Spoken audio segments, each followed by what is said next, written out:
देखिए इस तरह के क्वेश्चन जिसमें कि 3 टर्म हो और पहला टर्म किसी वेरिएबल का स्क्वायर हो और लास्ट टर्म कोई भी एक नंबर हो सकता है, बीच वाले टर्म एक नंबर और वेरिएबल का मल्टीप्लिकेशन दे रखा हो, तब इस तरह के क्वेश्चन हम जो फैक्टराइज करते हैं एक नए मेथड से करते हैं।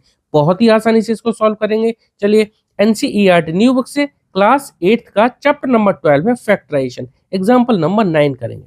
फैक्टराइज यहाँ पर देखो x square plus 5x plus 6, यहाँ पर हम मिडिल टर्म स्प्लिट मेथड का यूज करने वाले हैं।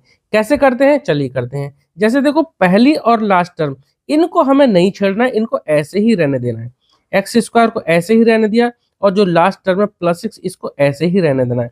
जो मिडिल टर्म होती है ना जैसे 5x है, इसको हमें दो पार्ट में तोड़ना है। ठीक है, जैसे 5x है, 5x को आप लिख सकते हैं 2x प्लस 3x। 5x क्या होगा 2x प्लस 3x। यहाँ पर ध्यान देने वाली बात यह है कि इन दोनों को जब जोड़ेंगे तो इतना आएगा। इन दोनों के कोफिशिएंट को यानी 2 है और 3, इन दोनों को अगर आप मल्टीप्लाई करेंगे ना तो उतना आना चाहिए जितना कि 6 है। ठीक है, तो 2 इंटू 3 करेंगे 6 आएगा, क्योंकि आप 5x को 4x प्लस 1x भी तो लिख सकते थे, तो वो हमें नहीं लेना है। हमेशा मिडिल टर्म को इस तरह से तोड़ना है कि जो दो नंबर हम यहाँ लिखेंगे, जो दो टर्म यहाँ लिखेंगे, उन टर्म का प्लस करके तो इतना आएगा और इन दोनों टर्म के जो कोफिशिएंट है, जो नंबर है जैसे 2 और 3 है, इनका मल्टीप्लिकेशन लास्ट टर्म के बराबर आना चाहिए। ठीक है, तो यहाँ पर 2x प्लस 3x 5x और 2 इंटू 3 कितना हो जाएगा 6।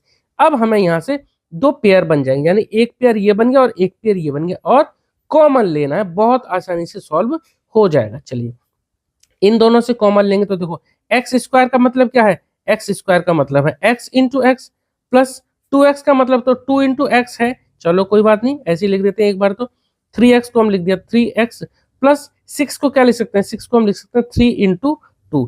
देखो ये स्टेप मैंने एक्स्ट्रा लिखी है, आप डायरेक्ट इसके बाद जो मैं अब स्टेप लिखने वाला हूँ वो भी कर सकते थे, पर कई बच्चों को मतलब कई बार बच्चों को कॉमन लेने में दिक्कत आती है, इसलिए मैंने ये स्टेप को खोलकर समझाया। ठीक है, अब देखो ये बीच में लग रहा है प्लस, बीच में लग रहा है प्लस, इन दो टर्म में से x यहाँ से और x यहाँ से कॉमन ले सकते हैं, ले लेते हैं कॉमन और लगा देते हैं ब्रैकेट।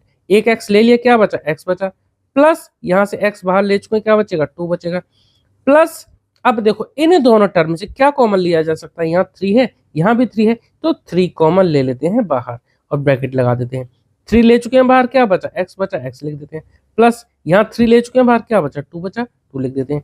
अब देखिए ये दो ब्रैकेट सेम आ गए, आने ही चाहिए। अगर ये दो ब्रैकेट सेम नहीं आए तब आपने यहाँ पर फैक्टर लेने में कुछ गड़बड़ करी है। ठीक है, ये इसकी पहचान है।